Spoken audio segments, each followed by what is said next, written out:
ಸುಮಾರು 450 kilometre ride ಆದಮೇಲೆ ರಾತ್ರಿ ಹೊತ್ತಿಗೆ ನಾವು ಕಳಸ ತಲುಪಿದ್ವಿ. ದೇಹ ಸುಸ್ತಾಗಿತ್ತು, ಕೈ ನೋವು, ಬೆನ್ನು ನೋವು, ಮನಸ್ಸು ಕೂಡ ಹೇಳ್ತಿತ್ತು ಇವತ್ತಿಗೆ ಸಾಕು ಅಂತ. ರಸ್ತೆ ಮಧ್ಯೆ ಮೊದಲ ಬಾರಿ ಕಂಡ ಕೆಳಗೂರು ಟೀ ಎಸ್ಟೇಟ್, ಮೈದಾಡಿ, ಆ ಅಡ್ವೆಂಚರ್, ಆ ಹಸಿರು, ಆ ಮಳೆ, ಆ ಗಾಳಿ, ಆ ಒಂದು ಕ್ಷಣದಲ್ಲಿ ನಮ್ಮೆಲ್ಲ ಸ್ಟ್ರೆಸ್, ಬಾಡಿ ಪೇನ್ ಎಲ್ಲೋಯ್ತಂತಲೇ ಗೊತ್ತಾಗಲಿಲ್ಲ. ಅದೇ ಈ ಕಳಸದ ಮ್ಯಾಜಿಕ್. ಅದಕ್ಕೆ ಈ ಪ್ಲೇಸ್ಗೆ ನಾವು ಮತ್ತೆ ಮತ್ತೆ ಬರ್ತಿರ್ತೀವಿ, ಮತ್ತೆ ಮತ್ತೆ ಆಯ್ಕೆ ಮಾಡ್ತಿರ್ತೀವಿ.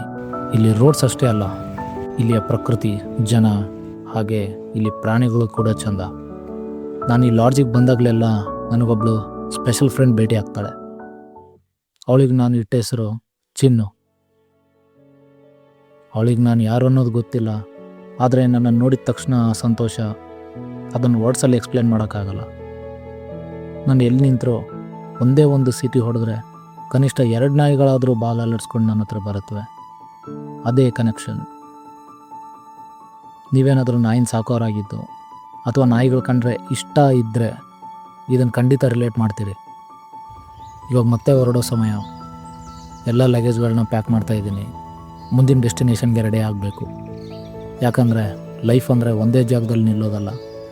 ಕೆಲವೊಮ್ಮೆ ಒಂದು ಜಾಗ ನಮ್ಮ ಮನಸ್ಸಿಗೆ ತುಂಬ ಇಷ್ಟ ಆಗ್ಬೋದು, ಆದರೆ ಅಲ್ಲೇ ಕಂಫರ್ಟೇಬಲ್ ಆಗಿದ್ದೇವೆ ಅಂದರೆ ಅದು ನಮ್ಮ ಅಂತಿಮ ಡೆಸ್ಟಿನೇಷನ್ ಅಂತ ಅರ್ಥ ಅಲ್ಲ. ಹೇಳ್ತಾರಲ್ಲ, ಲೈಫ್ ಈಸ್ ಎ ಜರ್ನಿ. ರಸ್ತೆ ಕರೆದ್ರೆ ಮತ್ತೆ ಹೊರಡಬೇಕು. ಹೊಸ ದಾರಿಗಳು, ಹೊಸ ಜನ, ಹೊಸ ನೆನಪುಗಳು. ಯಾಕಂದರೆ ಪ್ರತಿಯೊಂದು ರೈಡ್ ನಮ್ಮನ್ನು ಹೊಸ ವರ್ಷನ್ ಆಗಿ ಮನೆಗೆ ಕರ್ಕೊಂಡ್ಬರುತ್ತೆ.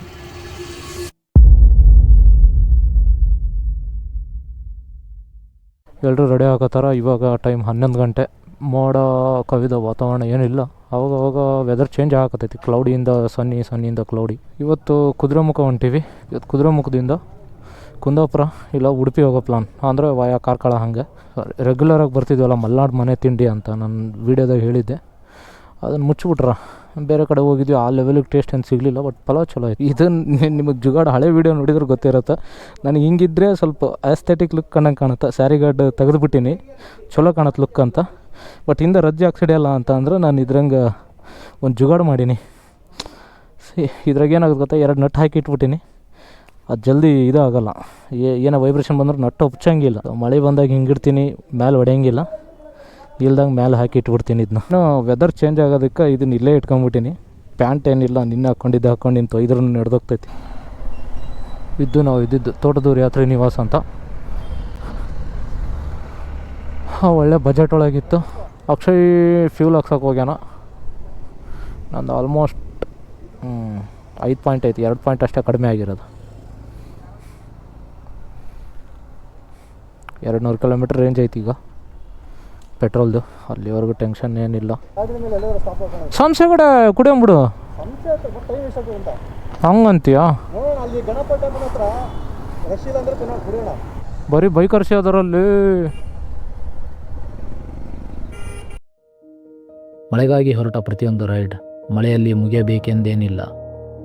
ಈ ವರ್ಷ ನಮ್ಮ ಕನಸೊಂದೇ, ಕಳಸಕ್ಕೆ ಹೋಗೋಣ, ಮಳೆಯಲ್ಲಿ ಬದುಕೋಣ ಅಂತ.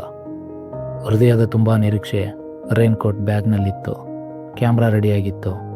ಎಷ್ಟೋ ಮೂಮೆಂಟ್ಸ್ಗಳನ್ನ ಕ್ಯಾಪ್ಚರ್ ಮಾಡಬೇಕಂತ ಆಸೆ ಸಹ ಇತ್ತು. ಮನಸ್ಸಿನಲ್ಲಿ ಮಳೆ, ಮಂಜು, ಕಾಡಿನ ವಾಸನೆ. ಆದರೆ ಕಳಸ ನಮ್ಮನ್ನು ಬೀಳ್ಕೊಟ್ಟಿದ್ದು ಬೆಚ್ಚಗಿನ ಸೂರ್ಯನ ಜೊತೆ. ಮೊದಲ ಕ್ಷಣಕ್ಕೆ ಸ್ವಲ್ಪ ಬೇಸರ ಆಯಿತು. ಇಷ್ಟು ದೂರ ಬಂದ್ವಿ, ಮಳೆನೇ ಇಲ್ವಾ ಅಂತ ಅನಿಸಿತು. ಆದರೆ ಸ್ವಲ್ಪ ಸಮಯದ ನಂತರ ಪ್ರಕೃತಿ ಮತ್ತೊಂದು ಪಾಠ ಕಲಿಸ್ತು. ಮಳೆ ಇದ್ದಿದ್ದರೆ ಮಂಜಿರ್ತಿತ್ತು, ಮೋಡಗಳ ನಡುವೆ ರಸ್ತೆ ಕಾಣಿಸ್ತಿರಲಿಲ್ಲ. ಆದರೆ ಇಂದು ದೂರದ ಬೆಟ್ಟಗಳು ಕಣ್ಣಿಗೆ ಸ್ಪಷ್ಟವಾಗಿ ಕಾಣಿಸ್ತಿದ್ವು. ಹಸಿರಿನ ಪ್ರತಿಯೊಂದು ಛಾಯೆ ಗೋಚರಿಸ್ತಿತ್ತು. ತಣ್ಣನೆಯ ಗಾಳಿ ಇನ್ನೂ ಅದೇ ಆಗಿತ್ತು. ಒದ್ದೆಯಾದ ಮಣ್ಣಿನ ಪರಿಮಳ ಇನ್ನು ನಮ್ಮ ಜೊತೆಯಲ್ಲೇ ಇತ್ತು. ಆಗ ಅರ್ಥ ಆಯಿತು, ಪ್ರಕೃತಿ ನಮಗೆ ಬೇಕಾದುದನ್ನೇ ಕೊಡುವುದಿಲ್ಲ, ನಮಗೆ ಬೇಕಿರುವುದಕ್ಕಿಂತ ವಿಭಿನ್ನವಾದ ಸೌಂದರ್ಯವನ್ನು ಕೊಡುತ್ತೆ ಅಂತ. ಹಾಗಾದರೆ ಈ ಸಲ ಮಳೆ ಸಿಗಲಿಲ್ವಾ? ಪರವಾಗಿಲ್ಲ, ಮತ್ತೊಮ್ಮೆ ಸ್ನೇಹಿತರನ್ನ ಕಲಿಸೋಣ. ರೈಡ್ ಅಂದರೆ ಜೊತೆಯಾಗಿ ನಗುವ ಜನ, ಮತ್ತೆ ಭೇಟಿಯಾಗೋಣ ಅನ್ನುವ ಆಸೆ, ಮತ್ತು ಪ್ರತಿ ಸಾರಿ ಹೊಸದಾಗಿ ಪ್ರೀತಿಸುವ ಪ್ರಕೃತಿಯ ನಿಜವಾದ ಪ್ರಯಾಣ. ಕೆಲವು ಕನಸುಗಳು ಮೊದಲ ಪ್ರಯತ್ನದಲ್ಲಿ ನೆರವೇರಲ್ಲ, ಆದರೆ ಅದೇ ಕನಸು ನಮ್ಮನ್ನು ಮತ್ತೆ ಮತ್ತೆ ರಸ್ತೆ ಕರ್ಕೊಂಬರುತ್ತೆ. ಅಷ್ಟಲ್ಲದೆ ಹೇಳ್ತೀವ, keep riding, keep dreaming, one day the rain will be waiting for you ಅಂತ. ನೀವು ಮುಂದೆ ಹೋಗ್ಬರ್ರಿ.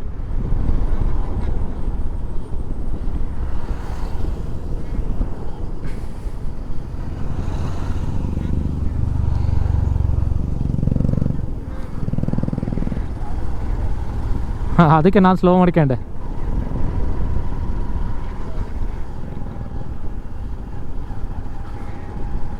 ಓ ಫೈನಲಿ ಸಂಸೆಗೆ ಬಂದ್ಬಿಟ್ವಿ. ನನಗೆ ಗೊತ್ತೇ ಆಗಲಿಲ್ಲಲೇ ಸಂಸೆಗೆ ಬಂದಿರೋದು ನಾನು.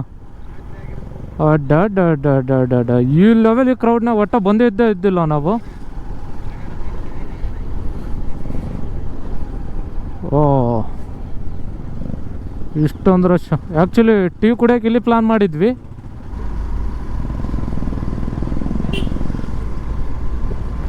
ಓ finally we are in Samse.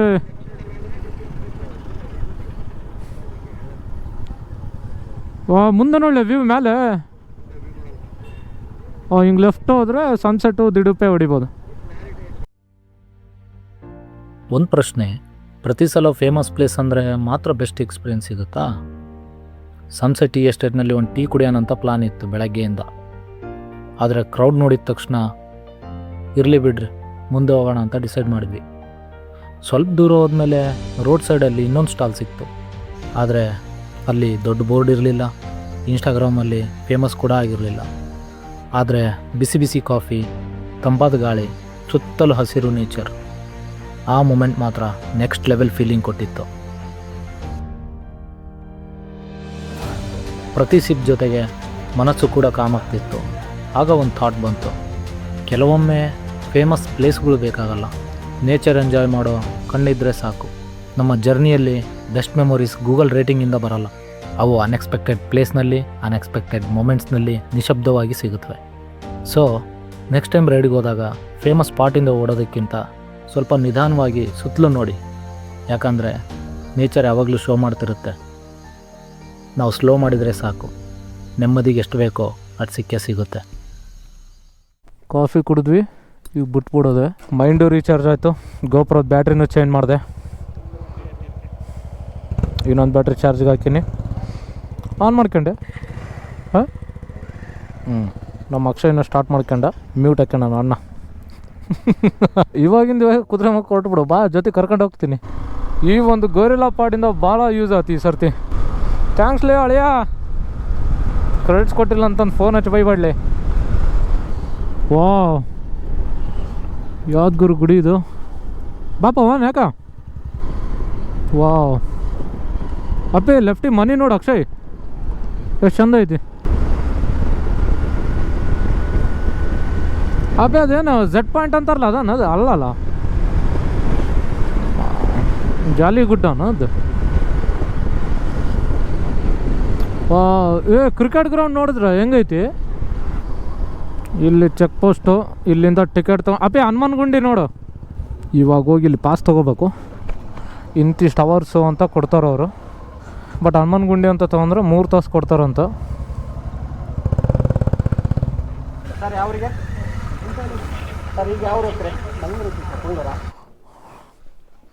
Mute ಹಾಕೊಂಬಿಡು, ಅಲ್ಲಿ ನಂಬರ್ ಕೇಳಿರ್ತಾರೆ ನೋಡು, ವೆಹಿಕಲ್ ನಂಬರ್. ಸೋಕಾಶ್ಲಿಯಪ್ಪ, ಇವನು ಆಧಾರ್ ಕಾರ್ಡ್ ಅಪ್ಲಿಕೇಶನ್ಗೆ ಇಷ್ಟು ಚಿಂತೆ ಮಾಡಿದ್ನೇ ಇಲ್ಲಲ್ಲ. ಬರೀ ಇಂಥದೆಯಾ ಕರೆ ಅಂದ್ರೆ ಹೇಳ ನೀನು ಯಾರಂತ. ಹ್ಯಾಂಡ್ ರೈಟಿಂಗ್ ನೋಡಿದ್ರೆ ಡಾಕ್ಟರ್ ಕಾಣಂಗೆ ಕಾಣಾಕತ್ತಿ ನೀನು. ಈ ಬಡತವಿಂದ ದೇಶ ಉದ್ಧಾರ ಆಯ್ತದ. ತೊಡಪ್ಪ ನನ್ನ ನಂಬರ್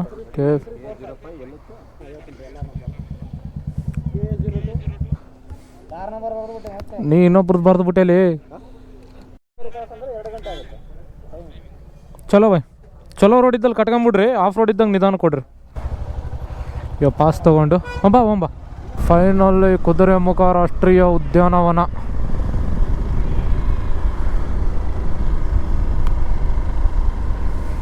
ಇದೆಲ್ಲ ಒಂದು ಟೈಮ್ದಾಗ ದಿನಕ್ಕೆ 20,000 ಲೇಬರ್ಸ್ ವರ್ಕ್ ಮಾಡ್ತಿದ್ರಂತ ಇದ್ರೊಳಗೆ. ಇವಾಗೆಲ್ಲ ಕಂಪ್ಲೀಟ್ ಏನಂತಾರ ಅಬ್ಯಾಂಡಾನ್. ಈಗ ಟೀ ಕುಡಿಯೋ ಅಜ್ಜವ್ರು ಸಿಕ್ಕಿದ್ರು, ಅವ್ರು ಹೇಳಿದ್ರು ಅದು 5 ರೂಪಾಯಿ ಕೆಲಸ ಮಾಡ್ಯಾರಂತ ಅವ್ರು ಅದ್ರೊಳಗೆ, ಅಂದರೆ 85 ಒಳಗೆ. ಬಿಟ್ಬಿಡು ಅವ್ರಿಗೆ ಬಿಟ್ಬಿಡು, ಸ್ಲೋ ಮಾಡ್ಕೆ ಹೋಗಲಿ. ಹಂಗೆ ನೋಡಿದ್ರೆ ನಿನ್ನೆಕ್ಕಿಂತ ಇವತ್ತು ಸ್ವಲ್ಪ ಕ್ರೌಡ್ ಕಮ್ಮಿ ಐತಿ. ಅಂದರೆ ಆಲ್ಮೋಸ್ಟ್ ಸಂಡೇ ಎಲ್ಲ ರಿಟರ್ನ್ ಹೋಗೋರು ಇರ್ತಾರಲ್ಲ. ನಾಳೆ ನಾಡ್ದ ನಮಗೆ ಇನ್ನೂ ಕ್ರೌಡ್ ಕಡಿಮೆ ಕಾಣ್ಬೋದು. ಈ ಕಡೆ ರೂಟ್ ಇಲ್ಲ. ಮತ್ತು ನಾಳೆ ಪ್ಲಾನ್ ಬೇರೆ ರೂಟಿಂದ ಐತಿ, ಹುಲಿಕಲ್ ಘಾಟ್ ಅನ್ಕೊಂತೀನಿ, ಆ ಕಡೆ ಹೋಗೋ ಪ್ಲಾನ್ ಐತಿ. ನೀವು ಕುದುರೆಮುಖ ಕಾರ್ ಒಳಗೆ ಬರ್ತೀರೋ ಅಂದರೆ ಅದು ಒಂದು ಲೆವೆಲಿಗೆ ಎಂಜಾಯ್ಮೆಂಟ್ ಅನ್ಕರಿ. ಬಟ್ ಬೈಕ್ದಾಗ ಬಂದ್ರೆ ನೀವು ಬೇರೆ ಲೆವೆಲ್ ಎಂಜಾಯ್ ಮಾಡ್ತೀರಿ. ನಾವು ಒಂದು ಸಲ ಕಾರ್ನಾಗೆ ಬಂದಿದ್ವಿ ಮಳೆಗಾಲದಾಗ. ಅವತ್ತು ನಾನು ಗೌತಮ್ ಮಾನ್ ಚೀಕ ಇದು ಈ ಲೆವೆಲ್ಗೆ, ಅದೇ ಫಸ್ಟ್ ಕುದುರೆಮುಖಕ್ಕೆ ಬಂದಿದ್ದು, ಈ ಲೆವೆಲ್ಗೆ ಐತಿ ಗಾಡಿ ಬಿಟ್ಟು ಬಂದ್ಬಿಟ್ಟಿವಲ್ಲ ಅಂತ. ಮಳೆಗಾಲದಾಗ ಹೊಡ್ಯಮ್ಮ ಅಂತ ಮಳೆಗಾಲದಾಗ ಫಿಕ್ಸ್ ಮಾಡಿದ್ವಿ, ಮಳೆ ಇಲ್ಲ. ಇದ್ರ ಮುಂದೆ ಜಾಸ್ತಿ ಜನ ಇರ್ತಾರೆ ಗೊತ್ತು. ಸೇಮ್ ಅಲ್ಲಿ ಲಡಕ್ ಗಿಡಕ್ದಾಗ ಬಡ್ದಾಡ್ತಿರ್ತಾರೆ ನೋಡು ಇದ್ರ ಮುಂದೆ. ಹಂಗಿರುತ್ತೆ ನೋಡ್ಬೇಕಾದ್ರೆ ಫೋಟೋ ತೆಗ್ಸ್ಕೊಳಕ. ಇವಾಗೇನು ಅದು ಕುದುರೆಮುಖ ಸಿಟಿ ಒಳಗೇನು ನಮಗೆ ಬಿಡೋಂಗಿಲ್ಲ.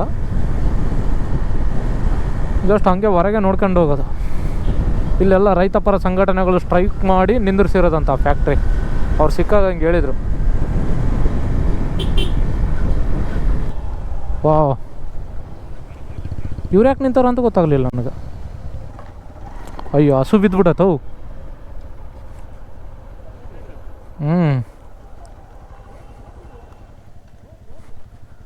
ರೋಪ್ ತೆಗಿ ಗೊತ್ತು, ಅದು ತೆರೆಯುತ್ತವು.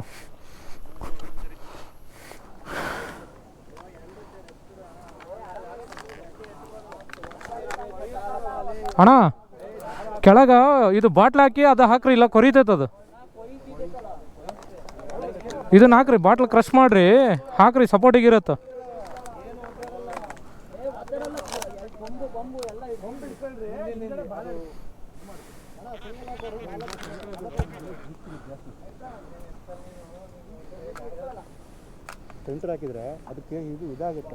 ಏನು ಅಲ್ಲ, ಕೊರಿಯುತ್ತ, ಅದಕ್ಕೆ ಇವನು ಹಾಕಬೇಕು ಅಣ್ಣ. ಹಾಂ, ನಿಧಾನ ಕಣ, ನೀನು ಹುಷಾರು ಅಣ್ಣ. ಅಣ್ಣ ಅಣ್ಣ ನೀನು ಹುಷಾರು ಅಣ್ಣ, ಕೊಂಬು ಹುಷಾರು.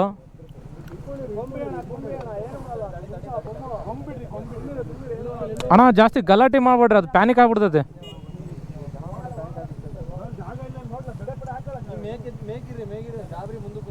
ಹಾಂ,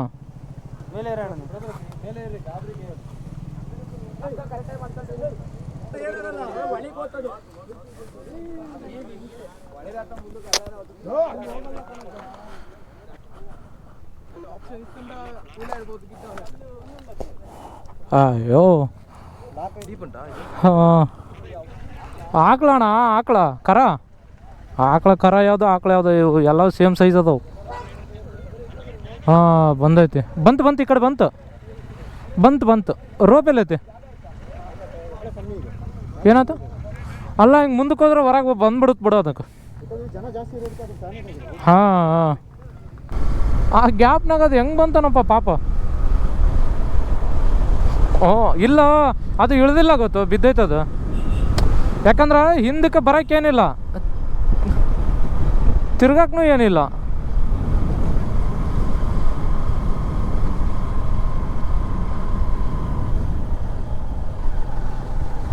ಅಯ್ಯೋ, ಹೆಲ್ಮೆಟ್ ಬಿಚ್ಚಿ ಬಂದಿರೋರ್ದ ಇದು. ಅದು ಒಂದು ಅಲ್ಲಪ್ಪ. ಅಲ್ಲ, ಈ ಲೆವೆಲಿಗೆ ಎಂಜಾಯ್ಮೆಂಟ್ ಹೆಂಗೆ ಮಾಡ್ತಾರೆ ಹೇಳ? ಹೆಲ್ಮೆಟ್ ತೆಗೆದು ಅದು ಅಷ್ಟು ನೋಡ್ಬೇಕಾ?